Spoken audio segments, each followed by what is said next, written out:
오늘 그래서 본문 18절의 말씀을 제가 키워드 곧 핵심으로 삼고 우리가 주목하는 것이 보이는 것이냐 보이지 않는 것이냐 그것에 여러분들이 어떤 관심을 가지고 인생을 살아가는가가 대단히 여러분의 인생의 숙제입니다. 숙제가 주어졌다면 그 숙제를 풀어야 합니다. 숙제를 풀지 아니하면 F학점이 되고 마는 것입니다. 우리는 예수를 믿는 사람은 F학점을 맞지 말고 최소한의 B등급 이상의 신앙을 유지하면서 천국으로 가는 발걸음이 되어야 할 것입니다. 그러므로 오늘 본문에 주목하다라는 우리나라의 이 단어의 구조를 보면은 이 말이 뭘까요? 관심을 가지고 주의 깊게 살피다는 뜻입니다. 내가 무엇에 관심을 가지고 주의 깊게 살피면서 내 인생을 살아가는가? 한마디로 내 보는 시선이 어디에 집중되어 있나? 내가 사물을 볼 때에 어떤 것에 내 시선의 집중력을 가지고 살아가는가?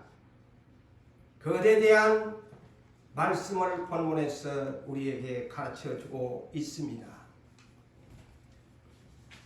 눈, 여기에 두 눈이 없는 사람이 없습니다. 다만 시력의 차이는 있을지라도 하나님께서 우리에게 선물로 주어진 이 두 눈, 영어로 말할 것 같으면 보다는 I see, 바로 눈으로 보는 하나님의 선물을 받았습니다. 그렇다면 사랑하는 성도 여러분, 하나님이 우리에게 이 두 눈을 주셨는데 우리의 등불이 어디에 있느냐? 주님은 말씀했지요. 네 몸의 등불은 두 눈이란다 그랬습니다. 마태복음 6장 22절에서 23절에 친히 주님이 우리에게 이렇게 말씀을 합니다. 몸의 등불은 너의 눈은 몸의 등불이다. 그러므로 너희 눈이 성하면 온몸이 밝을 것이요 눈이 나쁘면 온몸이 어두울 것이니 그러므로 내게 있는 빛이 어두우면 그 어두움이 얼마나 어둡겠느냐. 이 말은 두 가지로 해석할 수 있습니다. 너희 육신의 육안이 시력이 나쁘면 얼마나 어둡게 살아가니. 제가 그런 현실을 살아가지 않습니까? 굉장히 답답할 때가 많습니다. 밤길을 걸어갈 때나 무엇 하나 사물을 보는 데는 하나님이 눈을 치신 까닭에 아무리 모든 것을 제대로 보고 싶어도 어두울 때가 너무 많습니다. 또한 이것을 역으로 여러분들의 영안이 있습니다. 사람은 눈을 두 가지로 분류합니다. 육안과 영안으로 분류하지요. 반대로 방금 소개한 대로 네 속에 있는 사람이 영안이 어두우면 얼마나 네 어둡노? 네 하나님 보이나? 예수 믿는다고 하는데 예수님 보이나? 너 성경 가지고 있는데 성경은 하나님의 말씀이라고 네 입으로는 떠들어 놓고 성경 도대체 네 몇 번이나 읽나? 성경이 보이나? 말씀이 보이나? 영안이 어두우면 성경이 보이지 않습니다. 제대로 들으십시오. 내 영안이 어두우면 성경이 눈에 띄지 않습니다. 제 말이 아닙니다. 성경이 보기 쉽습니다. 천국에 대해 말로는 천국 하는데 현장에서 삶을 보면 영안이 어두우면 천국에 소망이 없습니다. 땅에 소망을 두고 살아갑니다. 그런 사람이 어떤 사람이냐? 영안이 어두운 사람이야. 일주일 내내 예배 때만 한번 말씀 들을까 말까 그것도 그냥 지겹니 한데 성경 한번 들추어서 본 적이 있나? 영안이 어둡기 때문에 성경이 안 보입니다. 아세요? 내 말 농담으로 듣지 마세요. 제가 영적으로 풀어드리는 거예요. 그래서 주님이 방금 네 몸에 등불, 네 속사람의 영혼에 영안이 있는데 네 시력이 없지 않니? 날이면 날마다 육신의 육안의 아프면은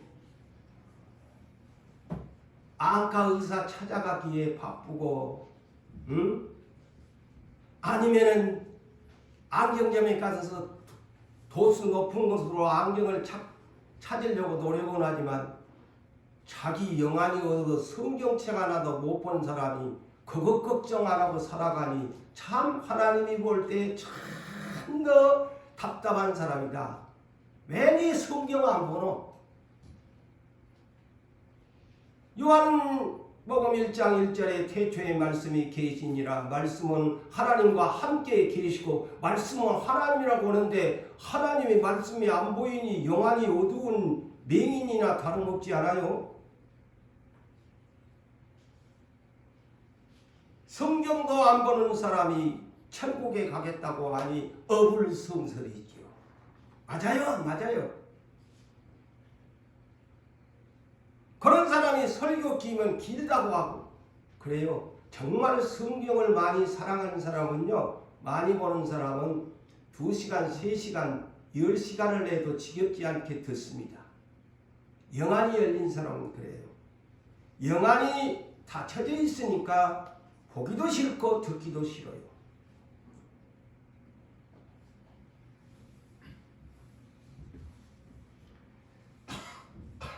하나님의 사람은 육안과 영안의 눈을 가지고 삽니다. 그렇게 하나님이 만들어 놨어요.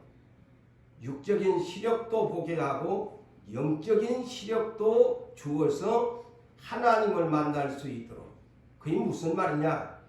계시록 5장 6절에 여러분이 섬기는 예수의 눈은 7의 눈이다. 완전하신 눈이시다. 그분의 눈을 우리 마음에 품고 살아야 눈이 열리는 것입니다. 그래서 예수님의 눈은 7의 눈인데 그 눈이 무엇이냐? 땅에 보내심을 받은 7의 성령의 눈이다.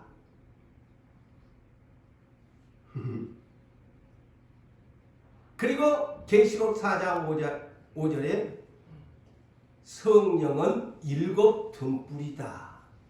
그래서 여러분 성령을 내 안에 모시고 살면 영안의 시력이 밝아집니다. 성경이 눈에가 확 띄어집니다. 사물을 보는 관점이 육안은 어두워도 예수님의 7의 눈이 성령이 내 안에 계시니까 천국이 보여지고 하나님이 보여지고 말씀이 보여집니다. 할렐루야.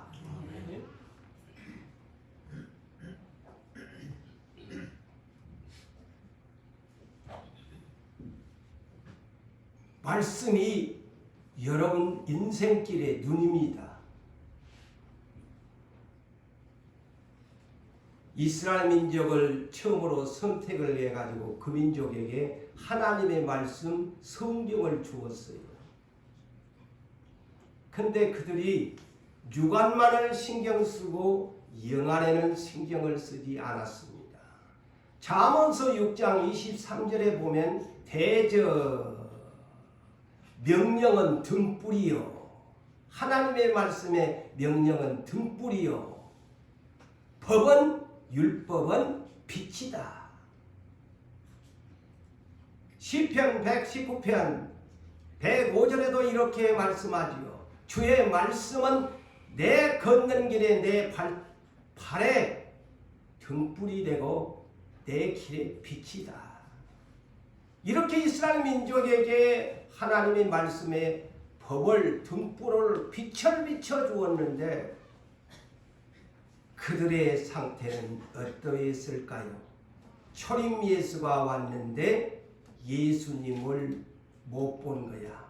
천부 영안이 닫혀져 가지고 주님이 오셨는데 주님이 누구인지를 몰라.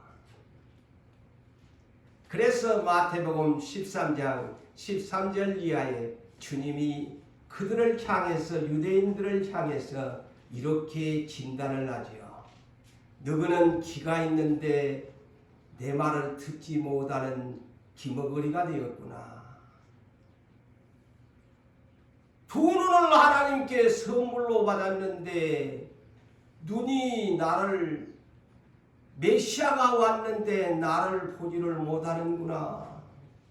너희들에게 마음의 영을 주었는데 마음속에 깨달음이 없어가지고 말씀을 주어도 마음이 완악하여 회개할 줄을 몰라서 이제부터 너희 민족을 내가 기머거리가 되고 맹인이 되고 마음이 깨달을 수 없는 불치병을 너희에게 주어서 너희들이 나를 십자가에 못 박아 죽이게 될 것이다. 이런 말씀을 충격적인 말씀이죠. 예수가 누가 죽였나요? 자기 백성이 죽였습니다. 못 깨달은 완악한 사람들이. 오늘날 예수 믿어도 못 깨닫는 사람이 시험에 들고 못 깨닫는 사람이 사람 정죄하고 못 깨닫는 사람이 미워하고 못 깨닫는 사람이 저주하고 못 깨닫는 사람이 원수하기가 됩니다. 성경을 우리는 바르게 깨달아야 돼요. 예수 믿는 사람이 더 겁나요. 더 무섭습니다. 왜? 마귀가 그 속에 들어가려면 성경은 아는데 역행을 하게 만들어버려요.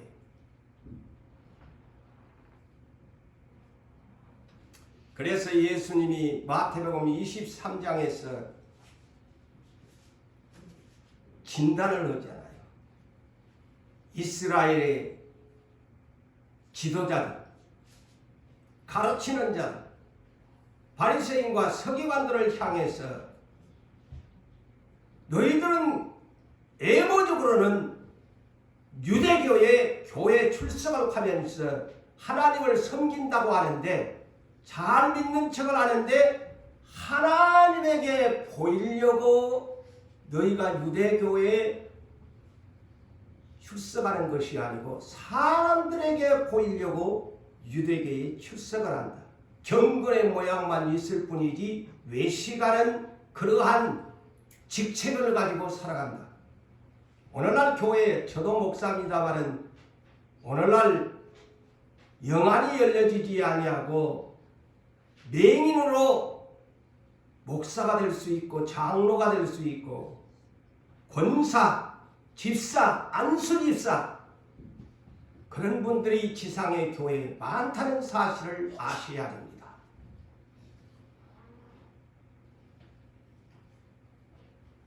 맹인들이라고 해서 화이스틴더 어리석은 맹인들이여 그랬어요. 어리석은 지도자들이여. 영어로 맹인들, 블라인드 가이드라고 주님이 말씀을 했어요. 블라인드 가이드. 인도하는 자들이 하나같이 지도자들이 맹인들이라는 거예요. 블라인드.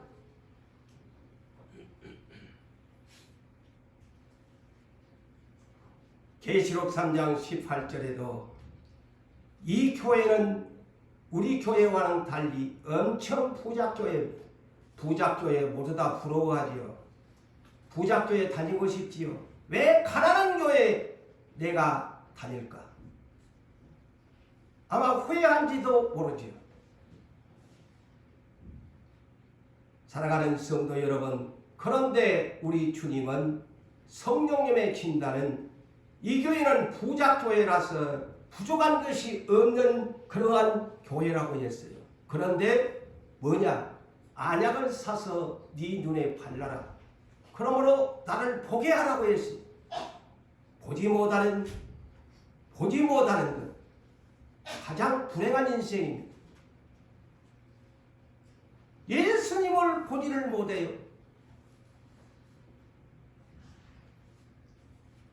그래서 오늘 본문 16절에서 18절을 먼저 이해합시다. 그러므로 우리가 낙심하지 아니하노니 우리의 겉사람은 낡아지나 그랬어요. 우리의 겉사람이 뭘까요? 우리의 육체입니다. 그래서 영어 번역은 out of man이라고 했어요. out of man. 겉사람. 속사람은 inward man. inward man.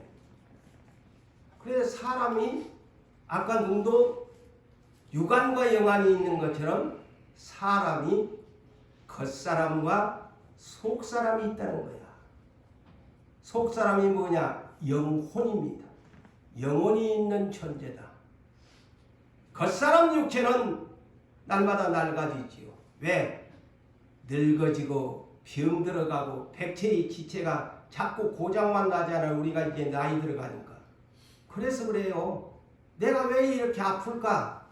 낡아져서 그래요. 여러분 기계도 사면은 처음에 살 때는 좋은데 몇 년 쓰고 나니까 바꿔야 되잖아. 여러분이 사랑하는 핸드폰도 몇 년 쓰게 되면 바꿔줘야 돼. 우리의 인생도 이제 땅속으로 바꿔서 들어가야 돼. 그래서 병든 거야. 날마다 주름살이 늘어가는 거야. 낡아지기 때문에. 성경에서 표현해 주잖아요. 낡아진다. 아무리 여러분이 건강을 자랑하려 하고 이 얼굴에다가 온갖 것을 여러분이 포장을 해도 낡아져가는 인생을 누가 붙잡을 수 있나요? 없습니다. 언젠가는 가야 합니다. 그렇지만은 성경은 이렇게 말합니다. 네 겉사람은 날마다 늙어져가고 주름살 생기고 낡아져가제 병들어가제 죽을 때가 가까워 오지. 그러면 이 말이 뭐냐면 죽을 때가 네 가까워 온다는 신호입니다. 네 죽을 때가 가까워오고 있다. 그런데 반대로 네 속사람은 늙지를 않는다. 예수를 믿는 사람은 날로 새로워지도다. 할렐루야. 우리의 속사람 안에 있는 사람은 절대로 늙어지지 않습니다. 왜? 영혼이라는 존재이기 때문에. 그래서 이 영혼이 지옥으로 가느냐 천국으로 가느냐에 달려있다는 거예요. 그러므로 사랑하는 성도 여러분, 우리 그리스도인들은 날로 성장해 가야 합니다. 어린 나이와 같이 살면 아니 됩니다. 에베소서 4장 13절에서 15절을 보니까 우리가 모두 다 하나님의 아들을 믿는 예수를 믿는 것과 예수를 아는 일에 하나가 되어 온전한 사람을 이루어서 그리스도의 장성한 분량이 충만한 데까지 이르리니. 자,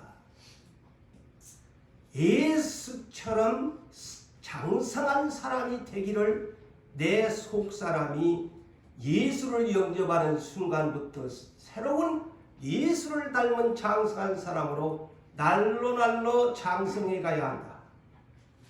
이는 우리가 이제부터 어린 나이가 되지 아니하고 사람의 속임수와 마귀의 간사한 유혹에 빠지며 세상 온갖 교훈의 풍조에 밀려서 요동하지 않게 하려 함이라. 범사의 모든 일에 그에게까지 예수에게까지 자라라. 그는 머리니 곧 그리스도라. 자, 성경은 이렇게 말씀합니다. 예수님에까지 자라나야 된다. 육체는 날로 네가 낡아서 늙어가지만 네 안에 있는 속사람 영혼은,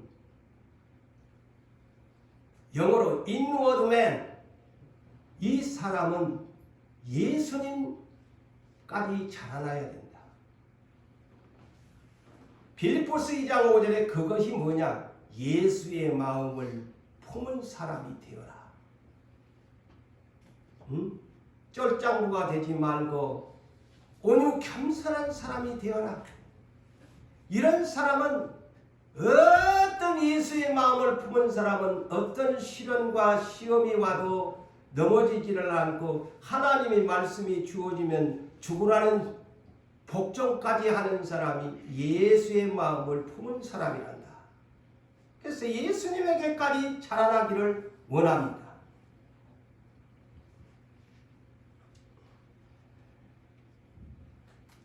사랑하는 성도 여러분, 저 역시도 이 자리에 계시는 여러분들은 거의가 신앙의 연수가 많은 분들로 저는 보고 있습니다. 신앙의 연수를 자랑하지 말고 내가 예수님에까지 자라나고 있는가를 조심히 살피십시오. 오늘날 나는 예수님, 우리 집안은 흔히 그런 얘기를 자랑으로 하죠. 우리 아버지도 예수 믿었고 나는 모태신앙이고 우리 집은 몇 대에 걸쳐서 예수 믿는 집이라고. 물론 그 말이 틀린 말은 아니고 자랑할 만하지요. 은혜의 집이지요. 그런데 저는 오늘 이 한 시간 신앙의 연수를 자랑하지 말아라. 당신이 신앙 몇십 년을 예수를 믿었다면 당신 속사람 영혼은 얼마나 성장했습니까? 질문을 한다면 뭐라고 답하겠습니까? 예? 내 육체는 날마다 병들어가서 죽을 때가 가까워서 낡아지는 겉사람은 하는데 이 속사람 영혼은 늙어지는 법이 없어. 절대로 안 늙어요. 히브리서 5장 12절에서 14절의 말씀을 바로 그런 분들에게 주는 메시지가 있습니다. 신앙 연수를 자랑하는 사람. 물론 신앙 연수를 자랑해서 정말 그리스도의 장성한 사람으로 성장한 사람이라면 얼마나 자랑스럽지요. 대견하지요.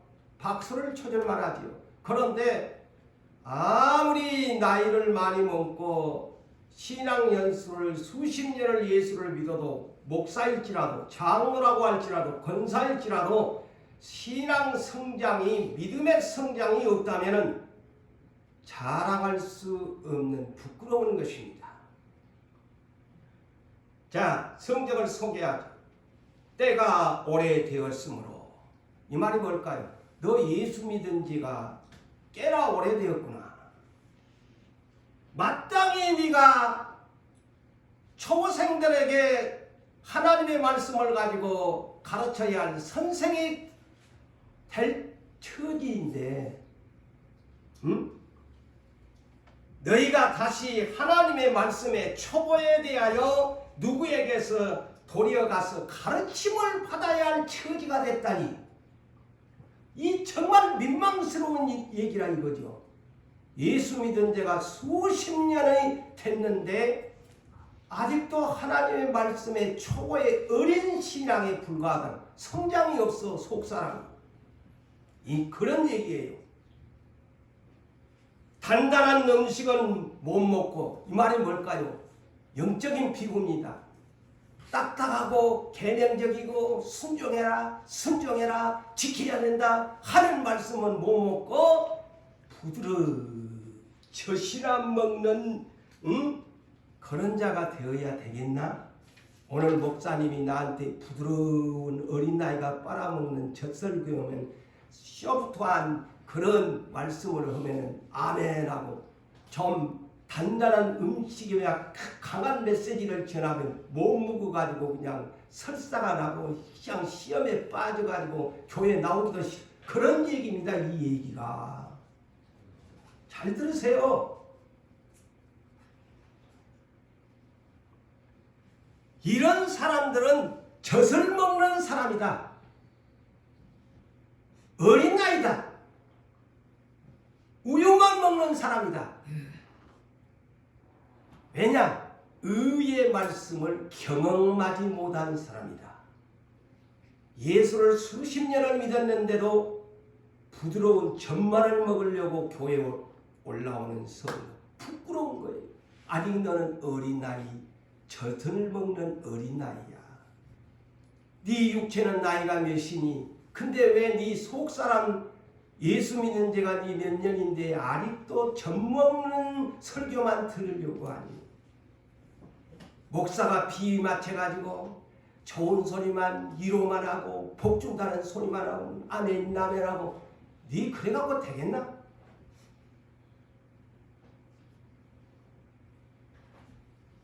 제가 이 설교를 하면 제가 미울 거예요.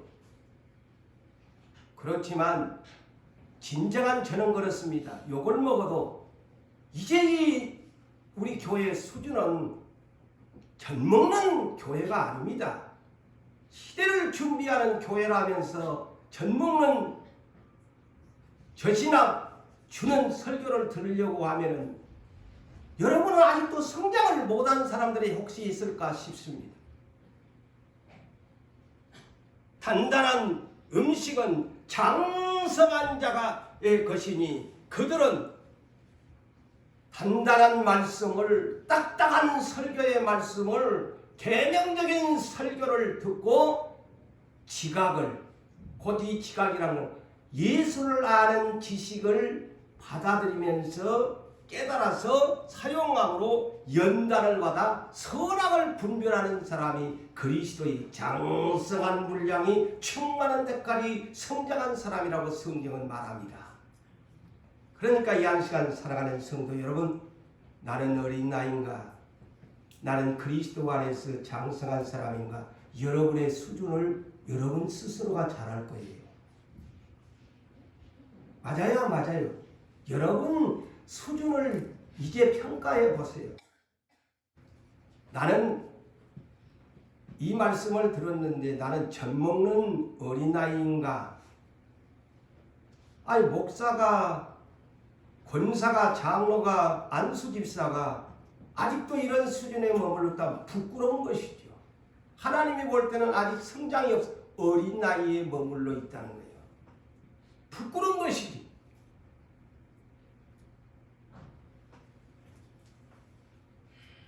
속 사람은 영안이 열린 사람이에요.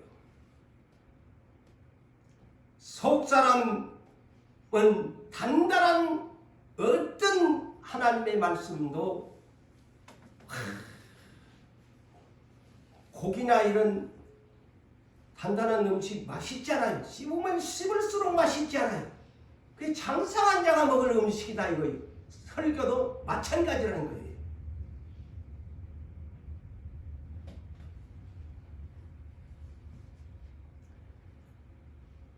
그러면서 오늘 본문 17절을 봅시다. 장성한 사람은 그리스도 안에서 장성한 사람은 어떤 사람이냐? 우리가 잠시 받는 환난에 경한 것이 그랬어요. 경한 것이 가볍게 느낀다는 거예요. 자, 그리스도의 장성한 사람은요, 환난을 당연히 받아야 할 것으로 가벼운 것으로 생각한다는 거예요. 그리스도의 장성한 사람, 경한 것이다. 왜 그렇게 생각을 하느냐? 그 뒤에 문장이 이렇습니다.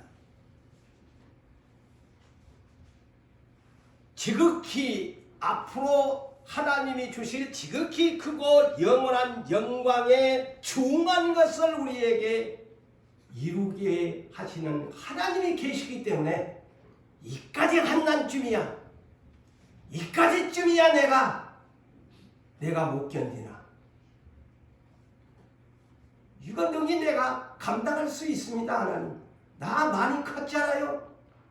나 장성했잖아요. 이까지쯤이야. 가볍게 저는 예수를 닮았기 때문에 예수님은 십자가까지 죽었는데 내 이까진 건 내가 못 짊어지고 가겠습니까? 이렇게 생각한다는 뜻이에요. 이 뜻이 쉽게 풀이하면 경한 것으로 여긴다는 것. 그런데 이 십자가가 무겁게 중하게 어린 나이처럼 나 못 져요. 나 어린 나이잖아요. 아빠! 나 이거 못해요! 그런 사람이 되지 않기를 원하는 것입니다. 나 이거 당연히 내가 예수님도 졌는데 이 환난쯤이야 내가 능히 견뎌낼 수 있습니다. 이렇게 그리스도의 장성한 사람은 가볍게 받아들이고 따라간다는 것입니다. 그래서 로마서 5장 3절에서 5절의 말씀에 우리 그러잖아요. 성경에서 우리가 환난을 즐거워하나니 환난은 인내를 인내는 연단을 소망을 이룬 줄 내가 알고 있습니다. 그게 하나님의 자식들에 대한 단계적인 축복의 계단이라는 것을 설명합니다. 로마서 8장 17, 18절에도 그 유명한 말씀이죠. 네가 하나님의 상속자냐? 천국에 이긴 자로 들어가기를 원하나? 그러면 그리스도와 함께 고난을 받아라. 너희 예수님과 함께 동역자가 되어 십자가를 지고 함께 고난을 받아라. 현재의 고난은 장차 올 영광과 비교할 수 없는 중한 보상을 너희에게 주기 때문이다. 사도행전 14장 22절에도 천국에는 어떤 사람이 들어간다고 해서 딱 답안지를 써놨어요. 쉬워요, 외우기. 다시 할까요? 사도행전 14장 22절. 우리가 천국에 들어가려면 환난을 많이 겪어야 하리라. 환난을 피하여가지고 도망치는 사람 천국에 못 갑니다. 하나님의 시험 문제가 네 천국에 소망하고 있지. 그러면 이런 시험, 환난의 시험을 통과해라. 그 뜻입니다.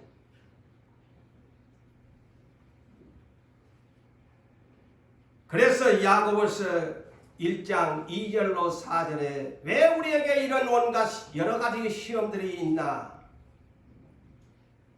하나님의 온전한 장성한 사람으로 만들기 위한 과정이라고 했어요. 그래서 너희가 여러 가지 시험을 만나거든 온전히 기쁘게 여기면서 이 시험을 받아라 그랬어요.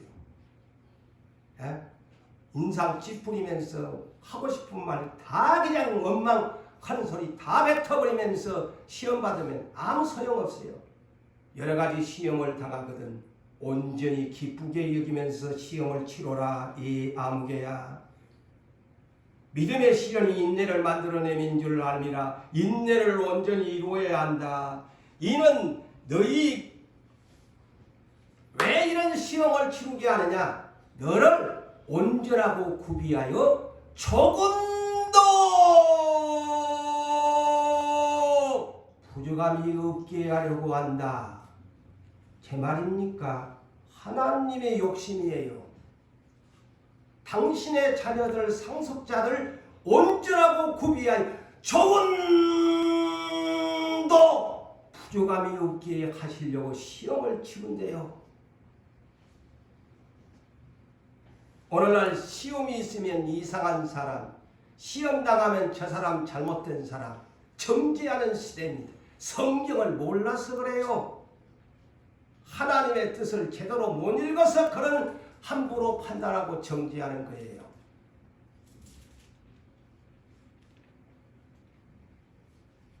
야고보서 1장 12절에도 이렇게 말씀합니다. 어떤 사람이 복 있다고 합니까? 오늘날은 모든 것을 형통한 것이 복 있는 사람이라고 그렇게 말을 하는데, 성경은 시험을 참는 자가 복이 있다. 하나님 나라의 복은 시험을 참는 자가 복이 있다. 이는 시련을 견디는 자가, 시련을 견디어낸 자가 주께서 자기를 사랑하는가 안 사랑하는가에 약속하신 생명의 면류관을 얻기 때문에 시험을 참는 자가 복이 있단다. 제 말이 틀렸나요? 성경을 그대로 제가 여러분에게 인용한 것이에요.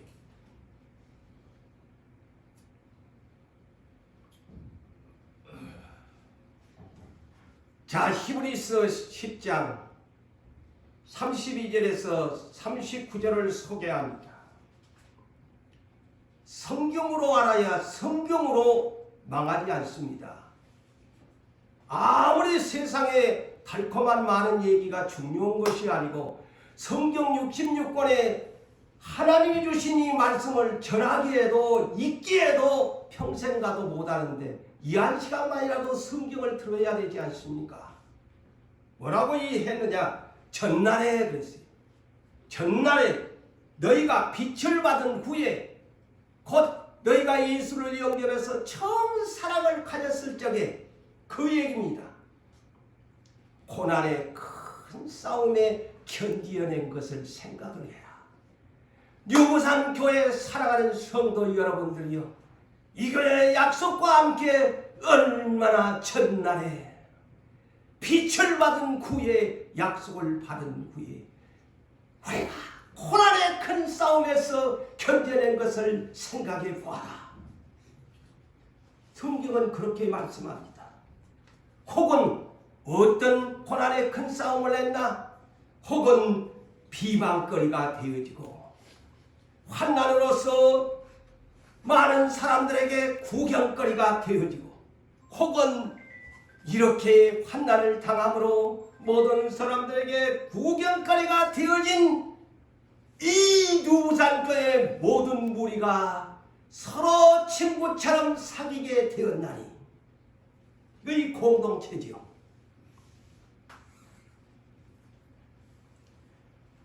너희가 갇힌 자, 얽매이는 자옥에 갇힌 자를 동정하고 너희의 소유를 빼앗기는 것도 기쁘게 당한 것은 주님을 사랑했기 때문에, 더 낮고 영구한 소유가 있는 줄 알았기 때문에 그 믿음으로 참아낼 수 있었지 않느냐. 그것이 처음 사랑이란다. 그러므로 너희의 담대함을 버리지 말아라. 제가 이 말씀을 생각하면서 사무엘상 22장 다윗을 이스라엘의 왕으로 세우기 전에 그를 광야로 쫓아내버립니다. 다윗을 함께한 사람들이 세 부류가 있었는데 다윗을 따라가는 무리가 있었어요. 환난 당한 사람들, 도체, 빚진, 세상에서 살면서 너무 빚이 많은 사람들, 채무가 많은 사람들, 세체, 너무 억울하고 원통한데 그 원통함을 풀지 못한 세 부류의 사람들이 다윗과 함께 광야에서 공동체 생활을 하다가 하나님이 때가 되매 그들을 높이사 이스라엘의 공신들 가신들이 되게 만들어 주었습니다. 할렐루야!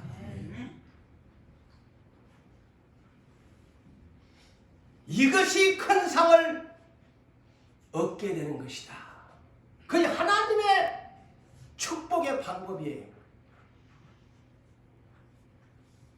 너희가 인내가 필요하면 너희에게 하나님의 뜻을 행한 후에 약속의 유업을 받게 하기 위함이라. 잠시 잠깐 후면 오시리라 하신 그애가 지체하지 않고 신랑이 오시게 될 것이다. 하나님의 말씀 이렇게 우리에게 당부합니다. 나의 의인은, 하나님의 의인은 믿음으로 말미암아 살리라.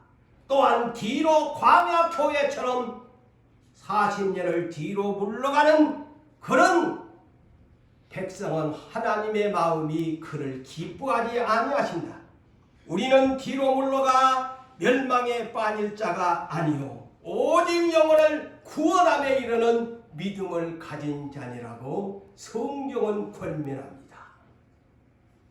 우리는 멸망할 자가 아니기 때문에 절대로 뒤로 물러가면 안 된다. 그러면서 오늘 18절에 우리가 주목하는 것은, 그러기 때문에 우리가 무엇을 주목해야 하느냐? 우리가 주목하는 것은 육안으로 보이는 것이 아니요 보이지 않는 것이니, 보이는 것은, 육안으로 보이는 것은 잠깐이되 네 살아가야 70년 80년 신속하게 지나가요. 네 자신을 보니 벌써 네 얼굴에 네 손에 주름 잡히지 않았니? 낡아지는 거야. 잠깐이야 네 인생. 그렇지만은 보이지 않는 저 천국은 영원한 것이란다. 네 영안을, 네 속사람의 영혼의 영안을 두 눈을 부릅뜨고 다시 시력을 되찾아 천국을 바라보아라. 천국은 영원한 세계란다. 네가 살아봐야 70, 80밖에 못 살면서 그렇게 벌써 네 나이가 몇 살이고 벌써 70이 됐네, 70이 가깝네. 살아봐야 네 얼마 안 남았어야 네 이 땅 떠날 때. 그렇게 한번 해석을 해보세요. 정신이 차리겠는가 안 차려지겠는가. 근데 오래 살 걸로 착각하니까 그냥 주목하는 거예요. 성경에서 가장 대표적인 부자가 솔로몬입니다. 그 사람을 세상에 전무후무한 사람이라고 해요. 하나의 모델로서 하나님이 솔로몬을 그렇게 축복하는 거예요. 왜? 성경을 기록하기 위해서.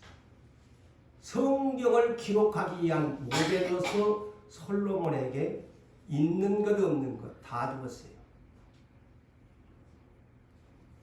자, 솔로몬의 말년에 이 책을 써냅니다.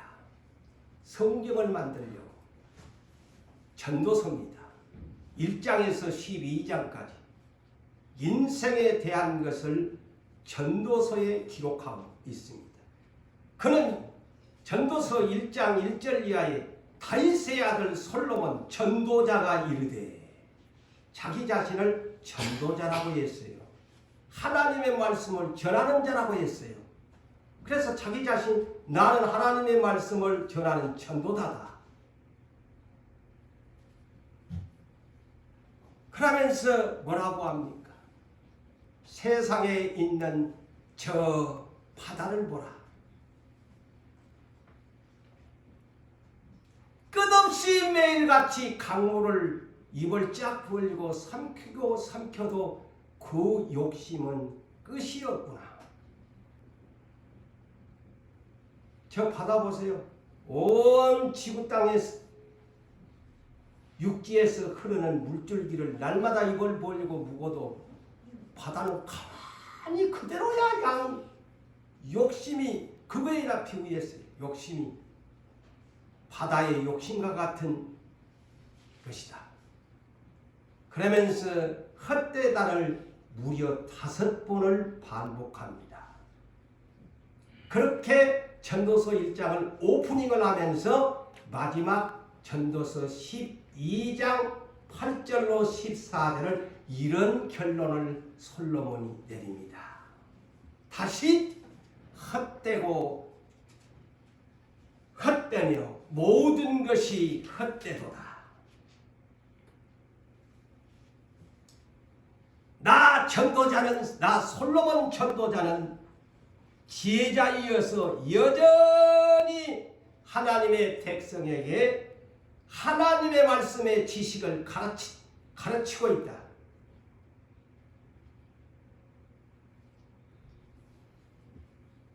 또 깊이 생각하고 연구하여 잠언서를 기록했잖아요. 솔로몬이 2권의 책을 기록했어요. 부자를 만들어주고 그 후에 가고 탄식하는 내용을 기록한 거예요. 잠언을 많이 내가 지었다. 잠언이라는 말은 지혜라는 말이죠. 내가 지혜서를 많이 내가 지었다. 전도자는 힘써서 아름다운 말씀을 구하였나니 진리의 말씀들을 많이 이 솔로몬이 주었다. 그렇게 그 말에 귀를 기울이라는 거예요. 지혜자들의 말씀들은 지혜자들의 말씀들은 젖먹는 말이 아니다. 지혜자들의 말씀들은 그랬어요. 지혜자들이 하는 말씀들은 찌르는 채찍들 같고 그랬어요. 지혜자가 채찍질을 한대요. 순간 여러분이 달콤한 얘기 이루어지고 잘한다 하면 좋지만 그게 양약이 아닙니다. 약은 쓰지 않아요. 약은 씁니다.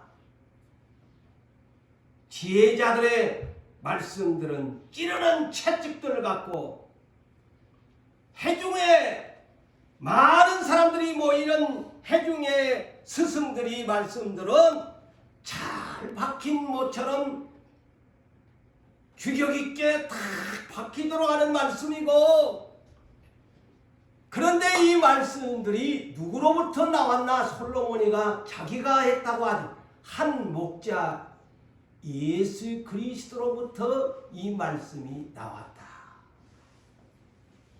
한 목자가 주었다. 그러면서 이렇게 말씀합니다. 내 아들아, 이 자리에 있는 사랑하는 하나님의 아들과 따님들이여 들으십시오. 이렇게 말씀합니다. 또 이것들로부터 경계를 받아라. 무슨 경계를 받아야 하느냐? 주의하라는 거예요. 경계라는 말.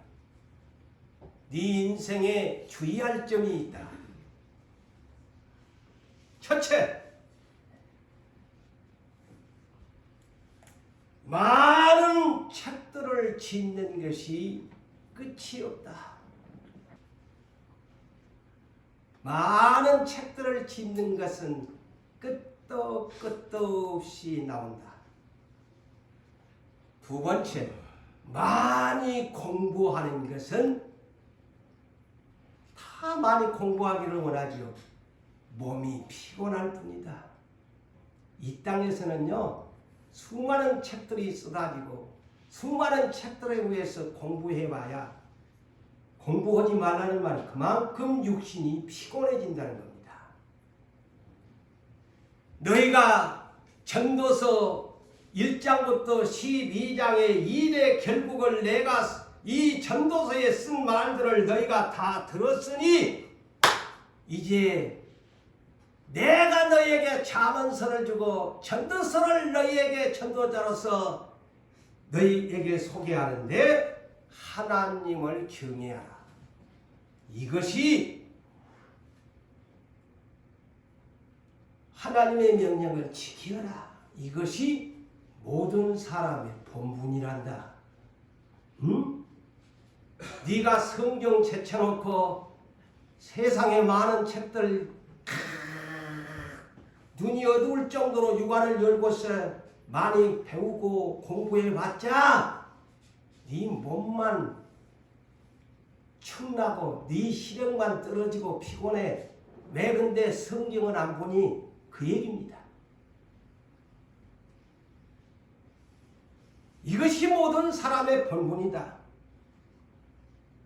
하나님은 모든 행위와 모든 은밀한 일들을 감춰놓고 살아가는 인생의 모든 것들을 하나님이 다 여러분들이 인생의 모든 은밀한 것들, 모든 행위를 네 죽을 때가 돼서 내 앞에 서면 내 앞에는 100% 선악간에 너는 심판받아야 돼.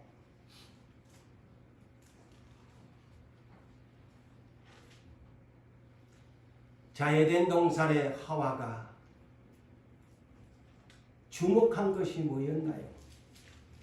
생명나무만 예수 그리스도를 바라봐야만, 말씀만 바라봐야 하는데 마귀놈이 와가지고 선악과를 보게 합니다.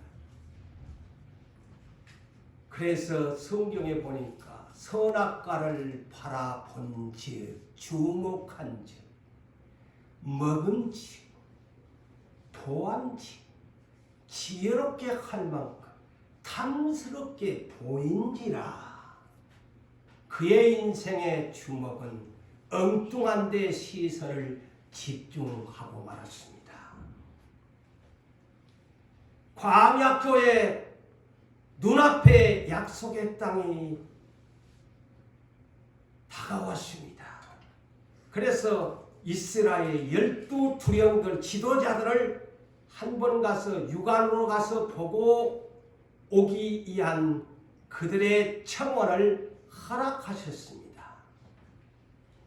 근데 그들의 영적으로 그들에게는 적과 꿀이 흐르는 가나안 땅을 약속의 말씀으로 주었는데, 약속의 말씀 하나님은 온데간데 없이 영안은 굳게 닫혀버리고 육안이 그냥 활짝 열어지니까 어머나 과연 적과 꿀이 땅인데 어머나 우리가 이길 수 없는 네피림의 대장부들이 있어서 내 보기에는 나는 메뚜기만 셔다리밖에 안 되네, 못 이기겠네 해서 40일의 육안으로 보았던 정탐의 일수가 영안을 닫아버리지 하나님의 약속의 말씀을 보지 못하니, 생각하지 못하니 40일이 40년의 뺑뺑이가 되고 말았다는 거 아닙니까?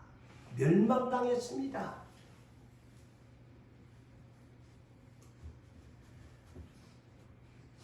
자, 그래서 여호수아가 이제 바톤을 이어받아서 요단강 앞에 이제 가나안 땅으로 약속의 땅에 건너가기 전에 무엇을 원합니까? 철저하게 이제 배웠어요. 40년 동안 무엇을 배웠을까요? 여호수아서 3장 1절에서 4절에 야, 우리 이제 오늘날 저 천국을 건너가려면 영적인 요단강을 건너가야 합니다. 우리의 과제입니다. 요단강을 건너가야 천국에 갑니다. 며칠 후 요단강 건너가. 바로 그 얘기입니다. 우리 요단강 건너가야 한다. 그러면서 두루 다니면서 네 지파 사람들이 하나님의 말씀 십계명 언약궤를 어깨에 매는 것을 보거든 그 뒤를 따라가라. 그리고 너희의 시선의 집중은 제사장과 언약궤의 거리는 2000규빗 900m 내지는 1km의 거리 사이를 유지하라. 더 가까이에서도 안 된다. 자, 1km 정도를 상상해 보십시오. 시선을 집중하지 아니하면 저는 1m의 거리에 있는 사람도 얼굴을 제대로 못 알아봅니다. 그런데 1km를 간격을 유지하면서 가까이도 오지 말고.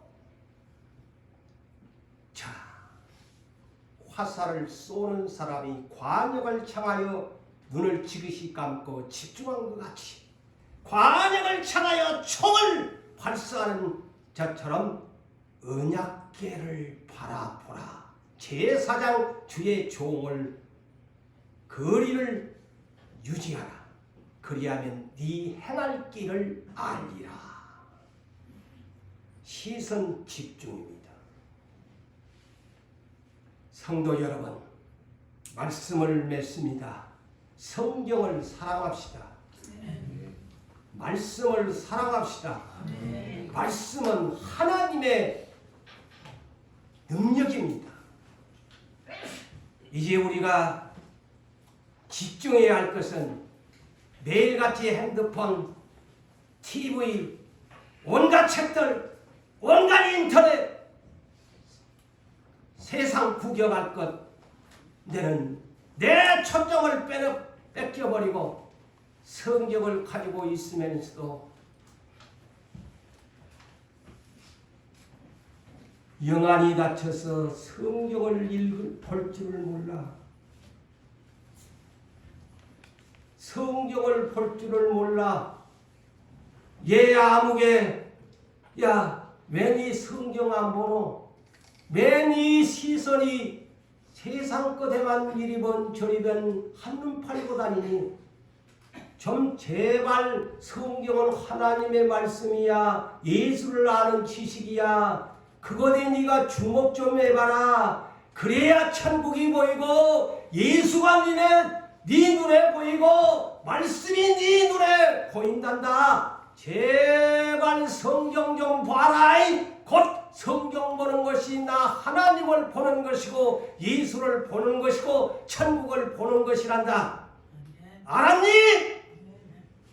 주님이 이렇게 여러분에게 질문하십니다. 사랑하는 성도 여러분들이여, 정신 차리고 한눈 팔지 말고 말씀을 열심히 보시는 여러분 되시기를 주의 이름으로 축원합니다.